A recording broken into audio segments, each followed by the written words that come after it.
All right. Well, I'm here with Keith Krueger of CoSN. Thanks for being here, Keith. Good to be here. To start off, could you just share a bit about yourself and what you do at your organization? Sure.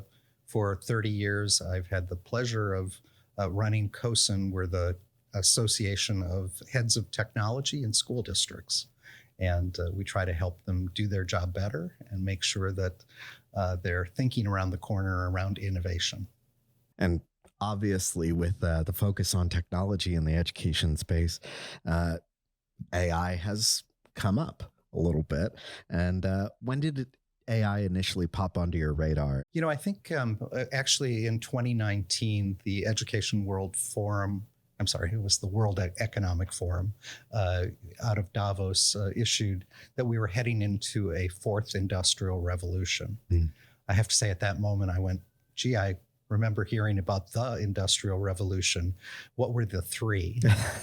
But, you know, when you look at what it was, 200 years ago, steam transformed the world. Sure. 100 years ago, electricity changed everything with the way that factories were.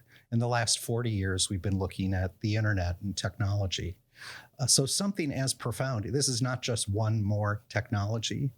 This is something that's transformative, that will affect everything that we do, play, work, and learn. And, with this, so many people have so many varied emotional responses to this. Some are excited, some are terrified, some are apprehensive. Probably all the above. Yes, absolutely. What do you see as some of the biggest challenges and areas of possible danger that come from AI? For the folks who are leading technology, I think, there were some who initially, and maybe still are some who were trying to ban it. That is a pretty unsuccessful, and there have been some, case examples of, whoops, we were wrong. There were those that I think are hoping to embrace it, let a thousand flowers bloom, but that's a really challenging thing when you have privacy and safety and equity sorts of concerns. We really have to have some guardrails. And I think the vast majority of school districts are duck and cover right at the moment. Ed Week last week put out a survey that I think it was 81% of school administrators said they haven't updated any policy or guidance around AI. So I think we're at that moment where educators and the public know that something profound is changing and aren't really sure what to do about it. Yeah. And I wonder if you could speak a little bit more about those ideas you mentioned of, said there are issues surrounding equity, surrounding privacy. I think you said one other thing. Yeah, and I think the Safe AI framework is particularly helpful because it kind of on a global basis sort of gives those, and that has been echoed through the White House proclamation and the work by the U.S. Department of Education. And I think that those sort of concerns around safety and privacy of data and ensuring that we do it in an ethical way, that there's not bias, all of those sort of big topics that leaders need to be concerned about are baked in within the framework that EdSafe is working on. And to what degree, in what ways have you been involved with EdSafe and the development of the SAFE framework? Well, we serve on the steering committee.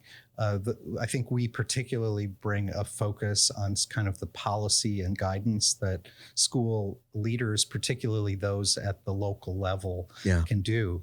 Sometimes you can't do anything about what the federal government or your state government says, but there's actually the small p of policy, which is what guidance that your school board or you administratively can have.